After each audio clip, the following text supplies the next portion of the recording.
Assalamualaikum warahmatullahi wabarakatuh.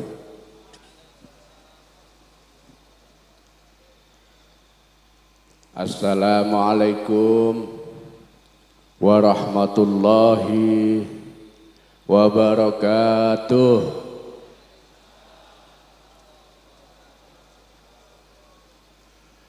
Alhamdulillah, summa alhamdulillah, wa summa alhamdulillahi ala kulli ni'matillah.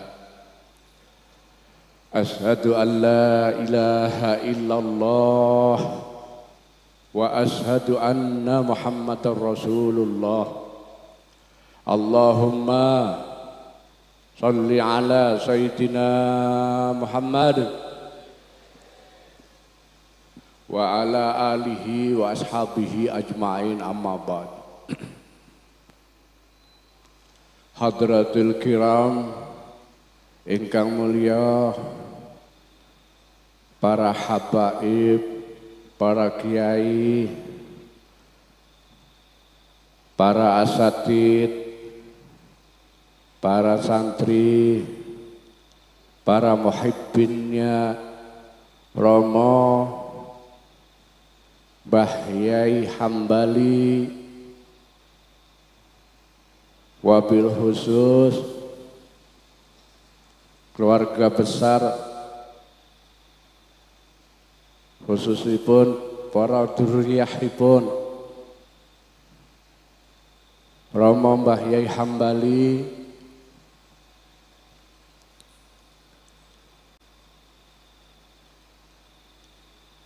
mugi-mugi sedanten pinaringan rahmat lan ridhone Gusti Allah. Allahumma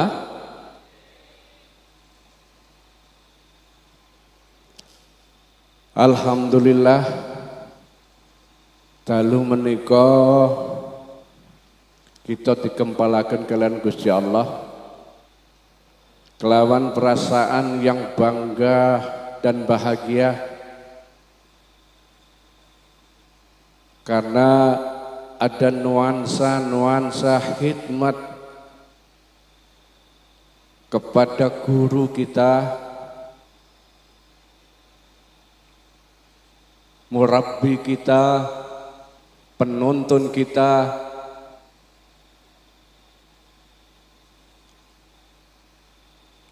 Romo Mbah Yai Hambali, yang hari ini kita bersama-sama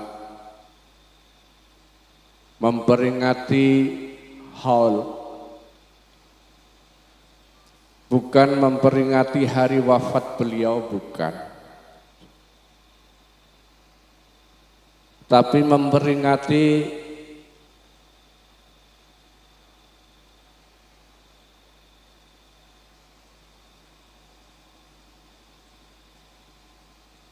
keridhaan, memperingati keikhlasan beliau yang senantiasa tidak pernah henti-hentinya membimbing kita menjadi hamba-hamba Allah yang memiliki kualitas di dalam penghambaan kepada Allah.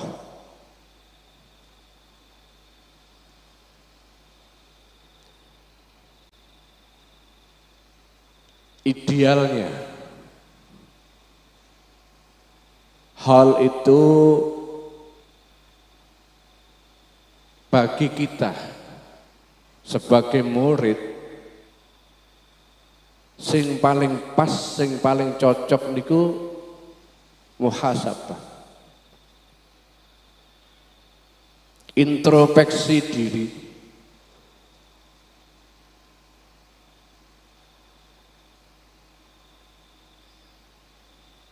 yang menjadikan diri kita untuk mirip, untuk memper, untuk saged tampil koyok-koyok guru.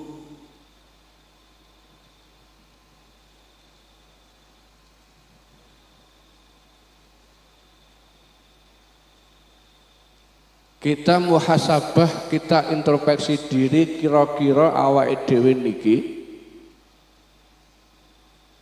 wis cocok apa durung karo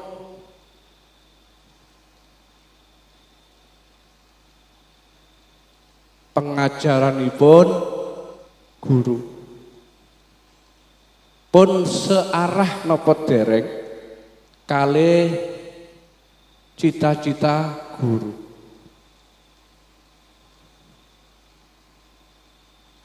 Sudahkah kita ini layak untuk mengaku sebagai muridnya Mbah Hambali?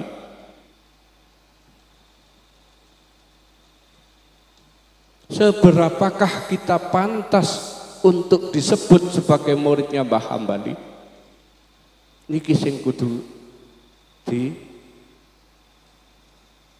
dilakoni, yang harus kita jalankan, khususnya pada waktu-waktu haul sebatas niki.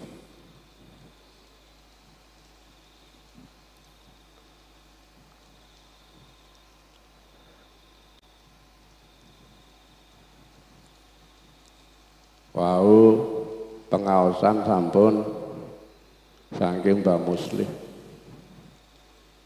Kula niki mboten badhe ngaos, badhe cerita mawon. Nggih. Cerita-cerita mawon. Mungkin bagian ngaos enten Yai Budi nggih. Enten Yai Budi. Kula cerita-cerita mawon.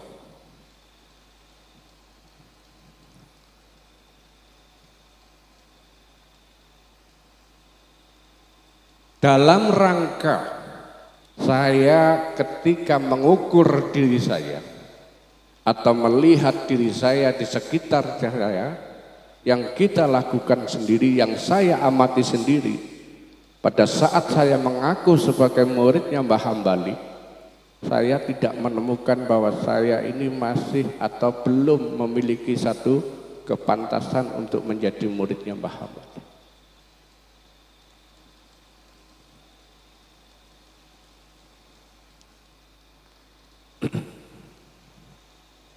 Kenapa begitu? Tunggal Mbah Hambali niki ulama-ulama, satu-satunya ulama yang sangat-sangat pure, murni Qur'ani. Boten sekedar hafal Al-Qur'an, tidak sekedar paham terhadap Al-Quran, tapi menjalankan kehidupannya dengan nilai-nilai Quran.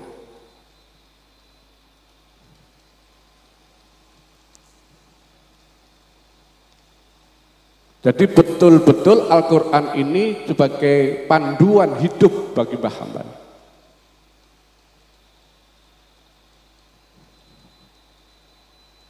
Kalau ukur, aku iki iso ndak? Bisa ndak, pernah ndak saya ini betul-betul hidup yang benar menurut Quran. Nah, ini kalau nggak ada cerita, Pak. Kalau nggak ada cerita, enten tiang niki mboten ganteng, ganteng mboten. Sogih nggih mboten, alim nggih mboten. Gak ganteng, gak sogih, gak alim. Tapi bojone papat, Pak.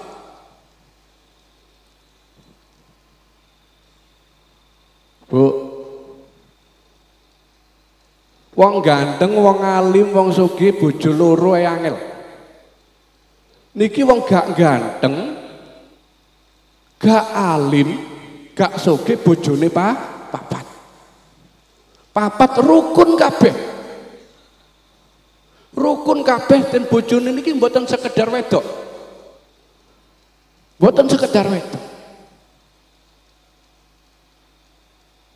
Artinya perempuan yang memiliki nilai dan kelebihan. Punya prestasi, wajah ayu, bodine semok. Pun Masya Allah. Bahkan ada 2 yang mu'alaf. Mu'alaf.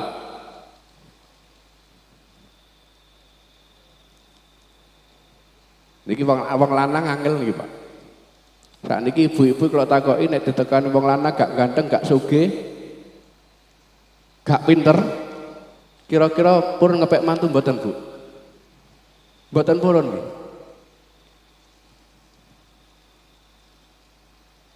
Niki ana wong lanang gak ganteng, gak pinter, gak sugih, bojone papat. Ini prestasi. Kenapa saya sebut prestasi? Karena orang yang memiliki nilai dan kelebihan saja belum tentu bisa mengumpulkan 4, 3, 2, 1 saja kadang-kadang buh-buhan ono sing gelem. Kula takoki, kula tangleti. Kang, awakmu kelakon duwe bojo papat ayu-ayu semlohe-semlohe semok-semok ngene iki kok gelem nurut kabeh karo awakmu iki ilmumu apa? Dongamu apa nang pangeran? Tukonmu apa nang Gusti Allah? Kok Gusti Allah welas temenang-temenan, Masya Allah. Nah. Nek kados Kyai Budi maklum, gagah ganteng nek luwih teko 3 ya biasa. Terus yang lindu-lindu ini mboten. Ya Allah. Ternyata napa? Padahal wong niki ngaji mboten saged, Pak. Ngaji mboten saged. Napa jawabe? Kula niki mboten saged ndonga kan Gusti Allah. Mboten saged ndonga kan Gusti Allah, Gus. Lah terus kula niki mau madul kan Gusti Allah. Saya hanya mengadukan diri saya kepada Allah. Cukup dengan kalimat, ya Allah, Engkau ciptakan dunia seisinya, Kau atur semuanya nurut. Kuwabit dunia saisine niki panjenengan atur nurut, dengan ciptakan manusia jumlahnya ratusan juta miliaran orang nurut semua. Mosok panjenengan boten saged notot yang papat damel kula. Lho, Gusti Allah ditantang ngoten, Pak. Lah jenengan ngrukunaken wong papat mosok boten saged, Gusti. Ngrukunaken sak donya yang saged, Pak. Kula omong niku tok. Dadi mboten ndonga kan Gusti Allah tapi madul tur setengah nantang kan Gusti Allah. Takon mosok panjenengan mboten saged Gusti.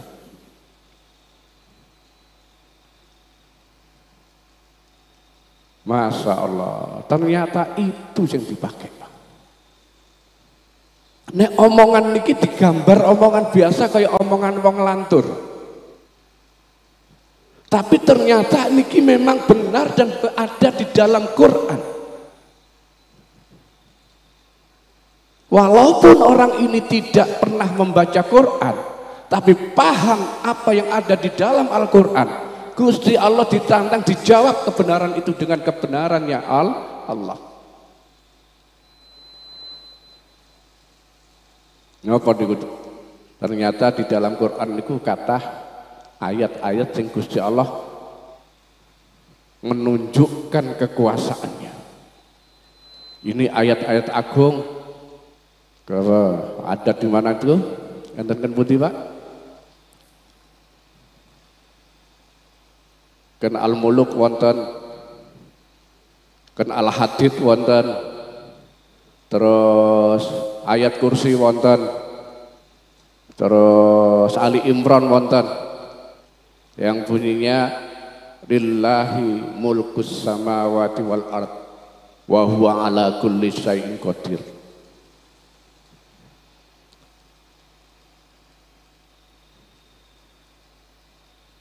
Niki nek diartekno Jawa, nek cara Kiai Bisri ngertine ngeten. Lillahi kagungane Gusti Allah ijen. Godeke Gusti Allah dhewe. Mulkus samawati pira-pira kerajaan king ana pira-pira langit wal arden lan bumi. Gusti Allah ijen sing ngatur kabeh sing ana nang langit lan bumi.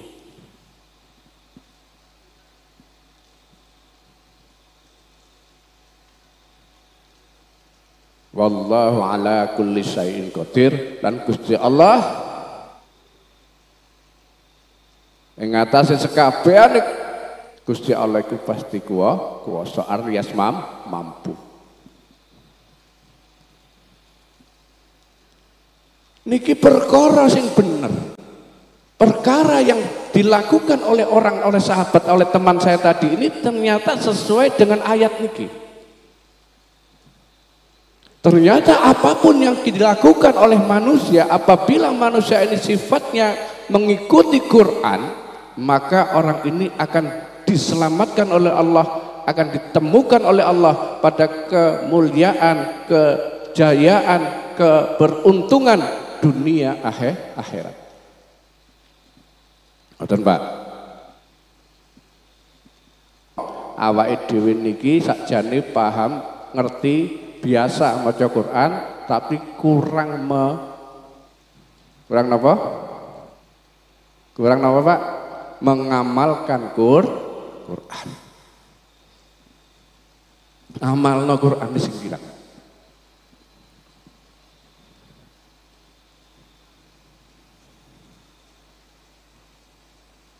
Niku. Terus dawane ayatnya tambungan wau nek pundi?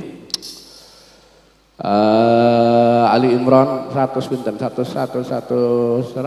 berapa itu? Lillahi ma fis samawati 100 pinten iki? 996 nggih. 198 apa songo niku. Terus disambung malih. Inna fi khalqis samawati wal ardi wahtilafil laili wan nahari la ayatin lil ulil albab.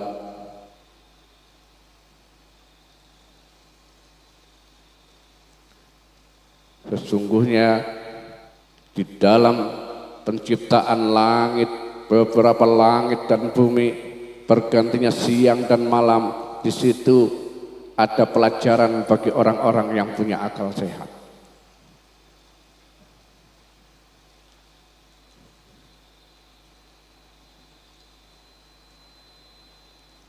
Kabeh kedadian yang kita temukan, seluruh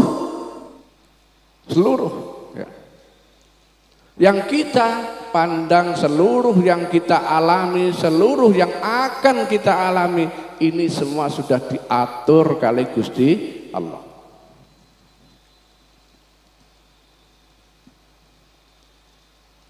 Sehingga apa? Memahamkan ini harus menggunakan kesadaran. Ulil albab niku wong sing duwe kesadaran, sing punya akal sehat. Siapa yang punya akal sehat itu?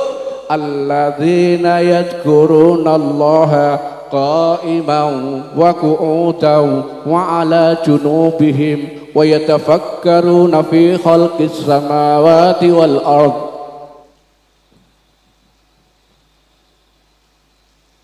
Wa ma khalaqta hadza batila subhanaka faqina adzabannar.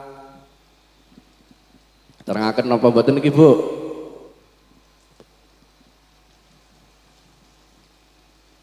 Yang punya akal sehat yang disebut ulil albab itu alladzina yadhkurunallaha, wong sing duweni keilingan. Wong sing senantiasa eling nyebut nang Gusti Allah dalam kondisi qaiman ngadeg, wa qu'udan lungguh, wa 'ala junubihim lan turu wiring dalam keadaan berdiri, duduk, tidur, wong sing selalu eling Gusti Allah. Ternyata ayat niki niku artinya biasa Pak. Tapi para sahabat nek ngrungokno ayat niki nangis.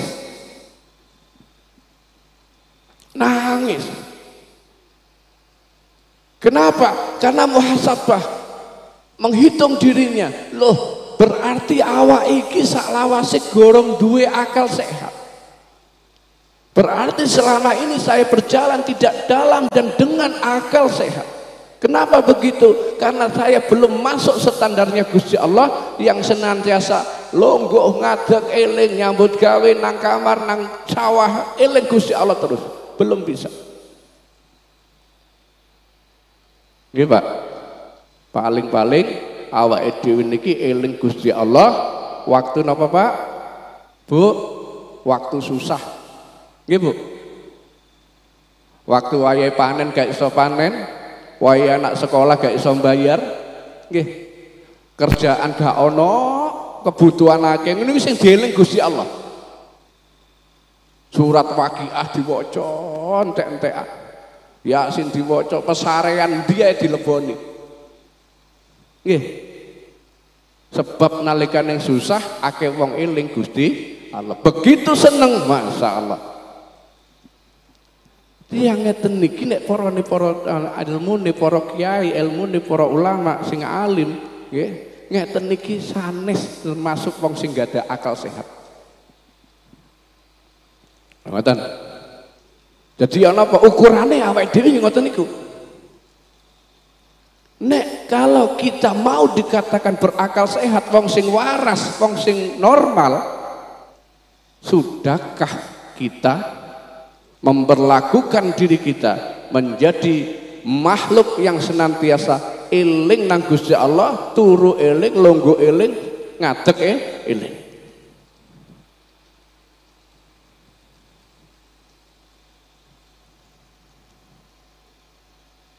Berat. Berat. Lah niki Mbah Hambali masuk. Okay. Hebatnya Mbah Hambali ini, Mbah Hambali hadir di lingkungan kalangan atau umat yang seperti ini.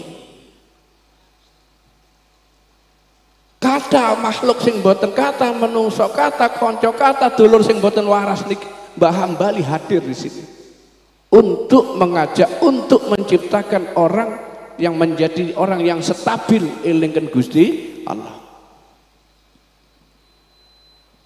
Ini Mbah Hambali.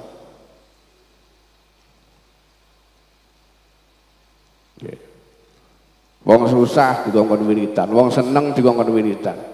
Tapi Mbah Hambali hebat lagi. Hebat lagi.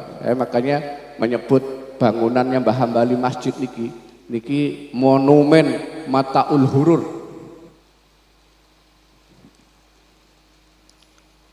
Saya sebut ini monumen Mataul Hurur. Beliau tidak menjadikan masjid ini menjadi masjid bangunan yang sempurna. Ada maksud yang kita semua tidak tahu, tapi saya mengira ini adalah anggapan yang dibuat oleh Mbah Hambali sebagai monumen Mataul Hurur. Kenapa? Kequr'aniannya Mbah Hambali mengambil satu kalimat makna ad-dunya hayatul mataul hurur. Ya. Wa ma hayatud dunya illa mataul hurur.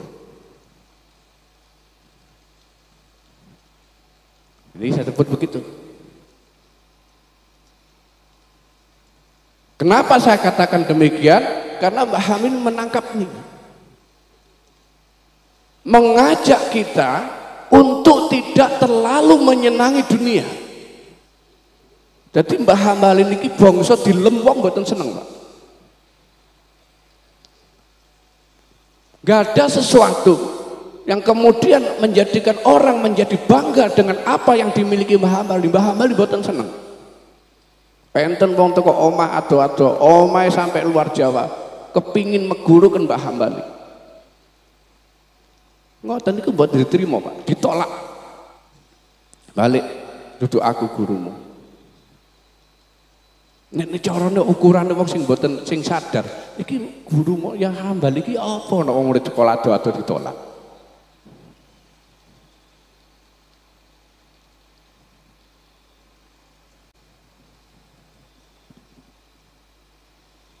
Ini apa maksud saya? Maksud saya bahwa sesuatu yang sifatnya menyenangkan di dunia ini, walaupun itu ada pada dirimu, atau sesuatu yang datang yang membuatmu gembira, ini jangan kamu pegang, jangan kamu anggap, jangan kamu harapkan untuk kamu miliki. Kenapa? Karena ini akan menggelentarkan dirimu, akan menjebak dirimu dalam keniscayaan, kehancuran. Sebab dawuh Gusti Allah bahwa kesenangan dunia itu adalah kesenangan yang menipu.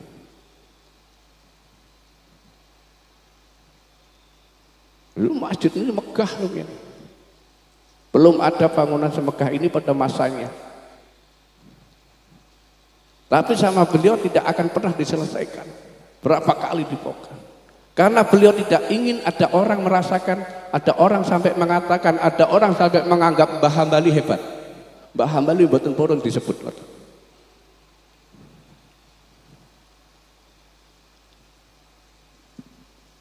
Loh ini gitu Pak. Ini Qur'ani sekali. Memandang kehidupan dengan cara yang mati, memandang kematian dengan cara yang hidup. Paham betul kalimat kula? Memandang kehidupan dengan cara orang mati, memandang kematian dengan cara orang hidup.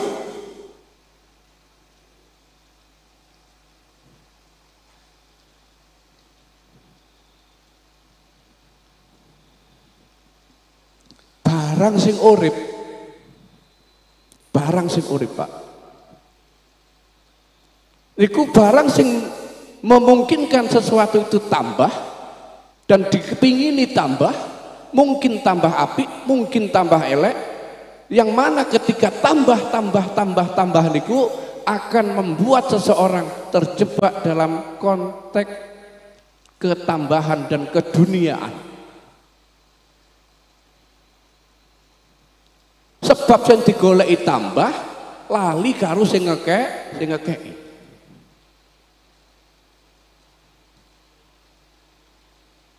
Sebab kesenengan nang dunya, sebab keblinger nang dunya, lali karo napa Pak? Lali karo akhir itu dunya. Seneng karo urip, lali karo akhire urip.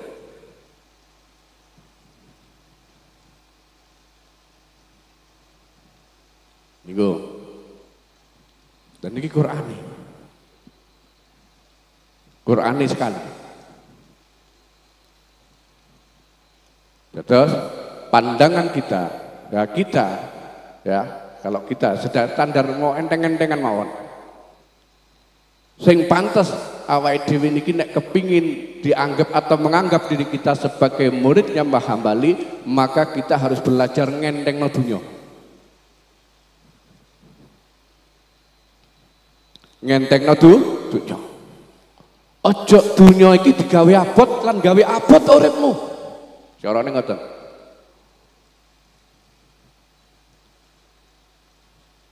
Sebab dunia yang hidup ini dipandang mati karo-karo. Ya Hambali mandangnya dunia ini dianggap mati. Barang sing rusak, barang sing fana, barang sing mesti entek, barangnya pokoknya semakin tidak ada yang baik dunia ini. Nah, nek barang gak apik, barang entek, barang ino, kok mbok goleki, berarti kamu berada dalam kehabisan, berada dalam kefanaan, dan berada dalam kehancuran. Eman, umur iku eman. Jadi carane Mbah Hambali ngoten, eman umur sak umur digawe golek itu dunya.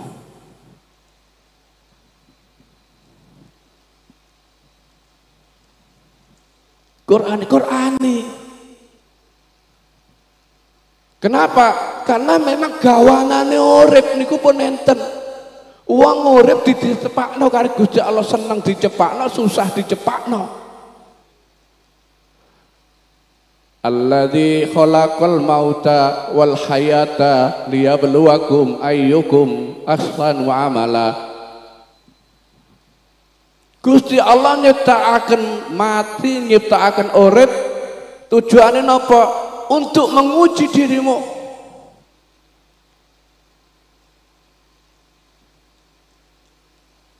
Urip sak dawane urip niki ujian. Yang mana apabila engkau senang itu juga ujian. Yang mana apabila engkau susah itu juga ujian. Jadi mboten enten waktu nganggur. Kalau semua ini kita tangkap sebagai ujian, maka apa kata Nabi Isa? Untung wong sing paling untung niku dawuh Nabi Isa alaihissalam, wong sing paling untung niku gunem sak gunem, ngomong sak ngomong, zikir kan Gusti Allah, meneng sak meneng niku mikir wonten ciptaane Gusti Allah. Meneng sak meneng mikir. Dan sawang sak nyawang niku njupuk ibra, njupuk pelajaran dari apa yang telah dan akan berdatangan dalam kehidupannya. Ngoten, Pak. Belajar yang paham niku. Jangan sampai kita pernah merasa kehilangan terhadap dunia. Dan juga ojo gawok. Apa gawok niku? Jangan heran dengan gebiar dan kemewahan dunia. Sebab nalikane menungson ati niki gawok, bangga dengan sesuatu sing sifatnya duniawi, ini akan menyandra kita untuk eling kepada Gusti Allah.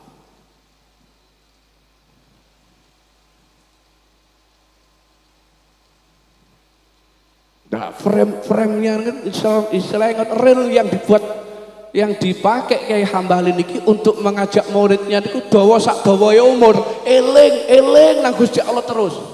Sogeh eling Gusti Allah, melarat eling Gusti Allah, waras eling Gusti Allah, lara eling Gusti Allah. Niki paham.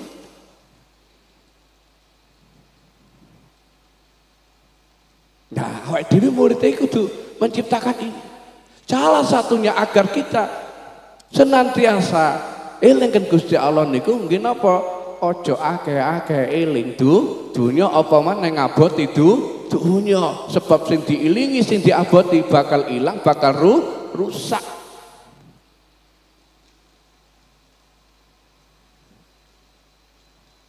Iki Bu.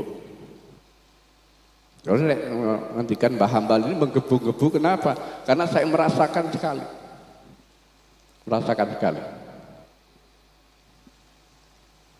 Merasakan sekali kalau saya ini masih sangat jauh untuk mengaku sebagai murid Mbah Hambal. Si adoh seneng karo dilem wong, seneng karo duweni napa, seneng karo sembarang, masyaallah akeh kesenangan dunia niki ya Allah.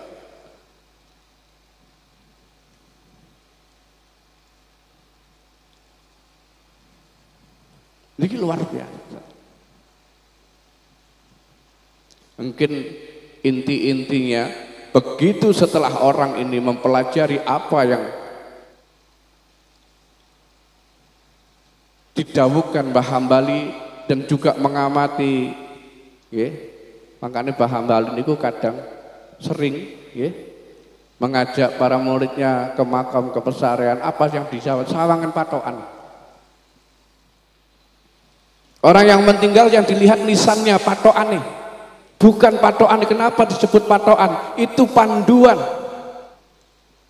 Pasi jidok namanya patokan. Untuk apa? Untuk pas kamu gerayai jidokmu wis podo gak karo sing mbok Fatihah iki. Sudah sama enggak dirimu dengan yang kamu ziarah ini? Yang kamu ziarahi gurumu, yang kamu holi gurumu, yang Fatihah gurumu. Iki awak dhewe wis podo urung karo harapane Mbah Hambali. Terutama Mbah Hambali niku pingin semuanya itu rukun. Makanya kita monggo donga bareng-bareng. Muga-muga dzurriyyah lan putra kabeh turunan Mbah Hambali kabeh rukun. murid-muridnya rukun, muhibbine rukun, masyarakatnya rukun kabeh. Dongaaken. Kalau bisa seperti itu, tidak ada ya antara kita dengan Mbah Hambali jarak. Karena mungkin kita mirip dengan Mbah Hambali, karena Mbah Hambali ini cenderung untuk menciptakan satu kerukunan dalam hasanah, mengimbangkan kehidupan dunia akhirat. Dunia gak ketinggal, akhiratnya oleh. Ini rukun Pak, rukun antara batin dan rukun antara pikiran, rukun antara lisan, rukun antara hati. Ojo sampai siligin deh. Ngapunten niki rada keras kula. Biasanya kalau guyon niki mboten guyon.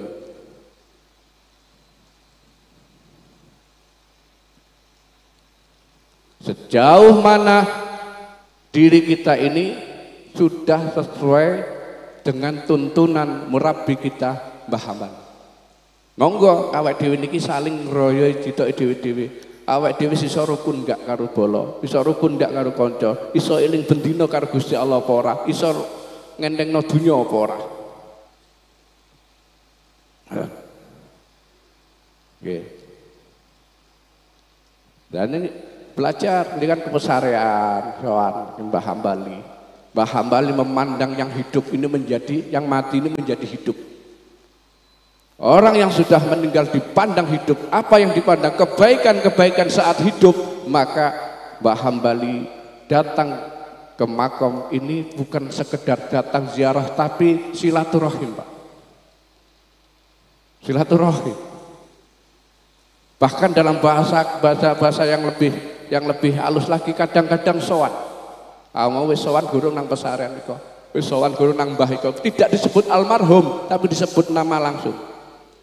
Ini menunjukkan apa? Yang meninggal ini orang-orang alim, orang-orang soleh ini dianggap belum meninggal sama Mbah Hambali. Kenapa? Ya karena Qur'annya begitu. Qur'annya jauh la taqulu lima yuqtal fi sabilillahi amwat bal ahya'u walakin la tash'urun. Qur'annya apa tuh? Jangan ojo pisan-pisan wong sing sedo sing wafat dalam hal membela agama Allah iki mbok sebut mati. Orang yang gugur itu jangan kamu katakan mati. Mereka itu adalah hidup tetapi kamu tidak tahu. Dan ini Mbah Hambali mengkondisikan rohaninya seperti itu. Bahwa siapapun orang yang pernah membela agama Allah dengan caranya, para ulama, para syahidin, para salihin, ini dianggap tidak meninggal. Maka nek murid-muridnya sowan nanggone Mbah iko, Mbah Bonang, sowan nanggone Mbah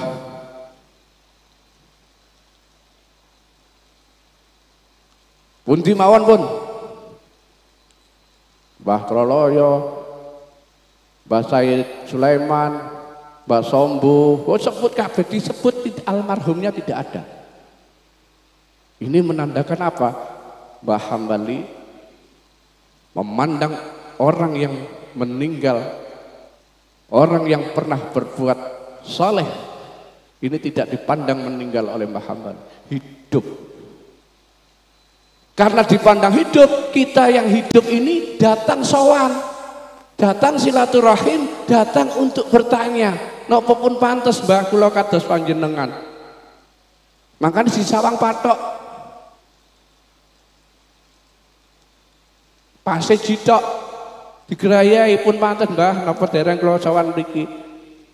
Kita sowan ke Mbah Ampel, kita tahu hikayat dan riwayat Mbah Ampel, kita bangga, kita gembira, kita ikuti, kita kemudian mengukur diri kita agar bisa seperti Mbah Ampel.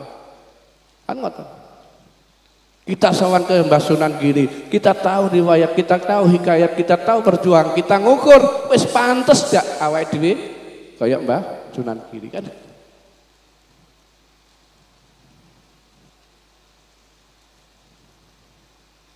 Maka harapan saya apa? Setiap kali, setiap tahun, setiap bertambah waktu kita datang dalam acara haul-haulnya Mbah Hambali, semakin lama kita menjadi orang yang semakin berkualitas, menjadi hambanya Gusti Allah.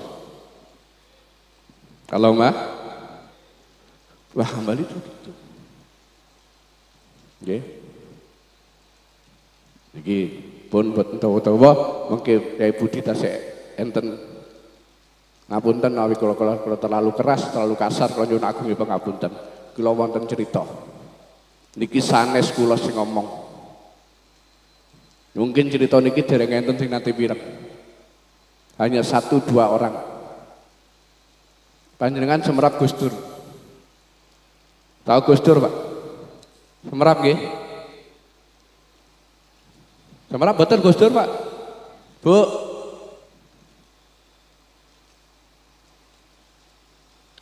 Gus Dur niku wong sing paling angel aturane, Pak. Beliau cerita sendiri. Gus Dur ini karakter yang paling susah diatur. Gak gampang nurut kali tiang. Gus Dur niki nurute kali dan kali tiang sepahipun. Mbah Nyai Wahid, kali pun Nyai Wahid. Wonten setunggal malih gurune Mbah Yai Fatah Hasim. Sing nomor 3, sing paling digugu dan Gus Dur tidak berani menolak perintah dan sarannya niki enten setunggal komunitas sing disebut Kiai Langit. Kiai Langit. Makanya jenengan waktu Gus Dur dados presiden niku mesti enten niki adat bisikan dari langit. Kiai Langit, Pak. Wartawan bingung. Pejabat-pejabat bingung sapa sing iso bisiki Gus Dur. Kiai Langit. Kiai Langit iki sapa? Kiai Langit iki sapa? Kabeh wong pengin roh. Gus Dur ditangleti. Gus Dur panjenengan bicara selalu Kiai Langit, boleh ndak rakyat tahu siapa Kiai Langit itu? Gus Dur tidak berani menyebut. Tidak berani menyebut. Tapi wartawan dan orang-orang disanepoi sama Gus Dur. Oh, nang di sana di Jawa Timur ada pondok langitan. Ada pondok langitan. Akhirnya apa? Pondok langitan jadi pondok yang paling terkenal ke Indonesia, asal barokah kalimat Kiai Langit. Dikira Kiai Langitan. Padahal sanes, Pak. Bukan itu yang sebenarnya. Siapa Kiai Langit itu? Singkat cerita, akhir cerita ini, suatu saat seminggu atau 10 hari sebelum Gus Dur lengser. Tidak apa-apa wartawan, ini cerita ini betul terjadi, ya, dan ada saksinya. 10 hari atau seminggu sebelum Gus Dur lengser dari istana,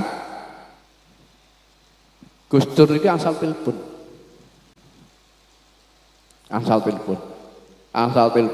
Tiba-tiba Gus Dur ngajak setunggalipun supir. Gus Dur itu nggak ada supir pribadi yang sangat pribadi, yang bukan supir kenegaraan. Walaupun di istana presiden ada supir kenegaraan yang biasa mengantar Gus Dur, itu dalam urusan kenegaraan. Tapi ada satu orang sopir yang selalu diajak hal-hal yang sangat rahasia bagi Gus Dur. Bahkan kadang-kadang istri beliau saja kalah dengan sopir ini.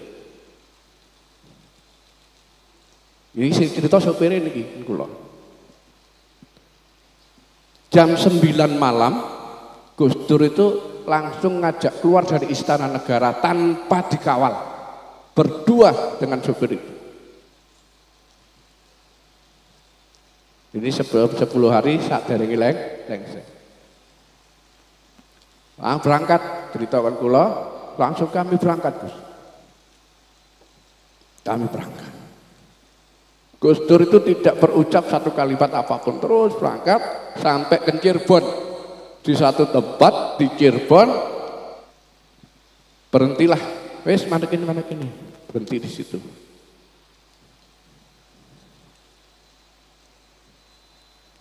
Ayo ternomor bu aku. Diantar. Dan sopir ini juga ingin tahu siapa yang bisa memerintah Gus Dur iki sapa. Wong presiden ono sing merintahno presiden mesti gak ono iki. Pasti ada yang lebih tinggi dari presiden ini. Sapa ini? Nah, Gus Dur kan melampaui dituntun, Pak. Dituntun pada saat itu begitu masuk truk dituntun truk dengan ruangan, di ruangan itu ternyata wonten Mbah Hambali. Wonten Mbah Hambali. Dawe Gus Dur, Kiai Hambali ku Kiai Langit. Kiai Hambali niku Kiai Langit. Wallahu muwaffiq ila aqwamit thoriq. Assalamualaikum warahmatullahi wabarakatuh.